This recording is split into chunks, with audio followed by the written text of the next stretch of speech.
Tomato खाइबा पई काहाकू बा भल न लगे पिलाठू बड़ समस्त को पसंद यही टमाटो चटनी। आज आम टिके नुआ शैली रे आमर टमाटो चटनी बनैबा। यही टमाटो चटनी के आपण गरम भात किंबा पखाल भात किंबा रुटी सहित आराम से खाई परिबे। नमस्कार, जय जगन्नाथ। स्वागत जनाऊँची आपण मानकर चैनल अतसी किचन ब्लॉग्स रे। यही चटनी बनैबा पई मु एठी अल्प केतक सामग्री नेछि। सेथिरे किछि अछि रसुण आउ कंचा लंका आउ किछि नेछि कंचा चिना बादाम आउ 3टी टमाटो आउ नेछि किछि धनिया पत्र। एसबु को आमे भल भाबरे टिके भाजी नबा। सेथिपई मु एठी गोटे करेई को भल भाबरे गरम करि नेछि। आउ सेथिरे आमे कंचा चिना बादाम को देई मीडियम फ्लेम रे ताको बढ़िया से पूरा भाजी नबा।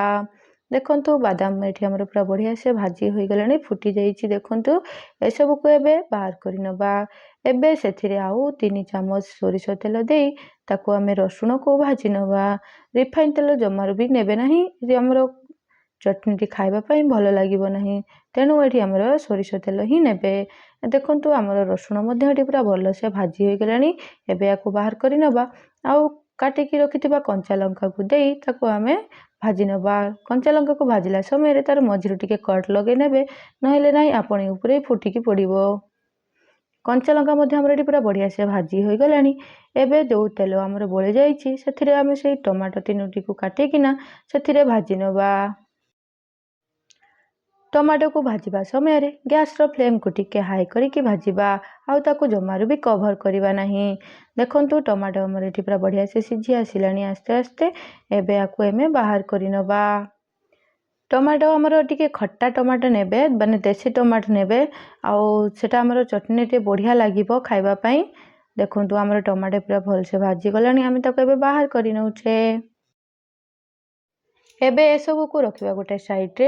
आउ जो आमे बादाम भाजी थिलु से मध्ये ठंडा हो गलानी भल से। एबे ताको हाथ रे दळी तार चोपा गुडी को आमे बाहर करि नबा। जदि मोर ए वीडियो आपण मानकु पसंद आसीबो त लाइक करिवे, शेयर करिवे आ कमेंट करबाकू जम्मार भी भूलिबेनी। जदि आपण माने मो चैनल रे नुआ तले सब्सक्राइब करबाकू जम्मार भी भूलिबेनी। जदि मो वीडियो आपण मानकु पसंद न आसीबो तले डिसलाइक मध्ये करि परिबे।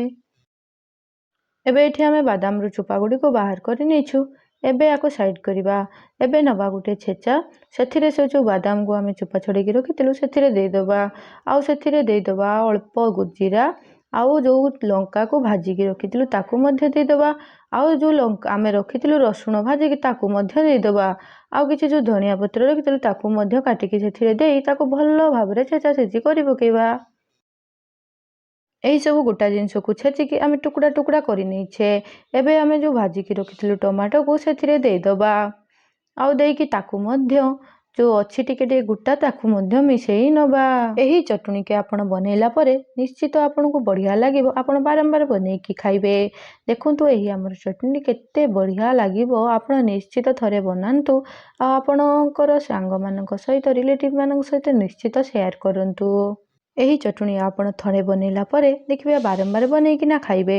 आ एते टेस्टी लागिबो कि आपण निजे थरे न बनेकी खाइला पर्यंत जानि भी परिबे नै।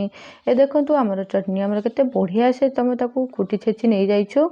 एबे आको गोटे प्लेट को बाहर करि नबा। आउ सेथिरे लूण आउ सोरिष तेल देई ताकू भलो से आमे मिसेई नबा। आउ तापरे धनिया पत्र देई सर्व कर दबा। मोर यही साधा सीधा चर्चाटी को देखुथिबारु शेष पर्यंत आपण मानकु अनेक अनेक धन्यवाद। पुणी देखा हबो आउ गोटे वीडियो रे। सेते पर्यंत रहिली। जय जगन्नाथ। महाप्रभु आपण मानकु भलरे रखिथांतु।